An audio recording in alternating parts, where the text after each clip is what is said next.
Vi starter med at tage den skridsikre måtte af. Den sidder lige fast med noget lim. Derefter så skruer du skruerne ud, der sidder her.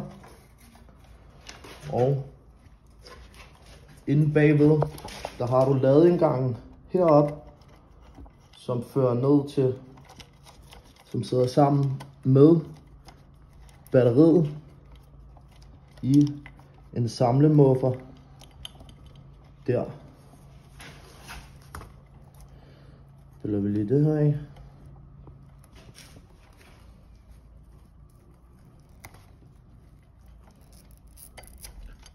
Og så kan du skille de her to ad.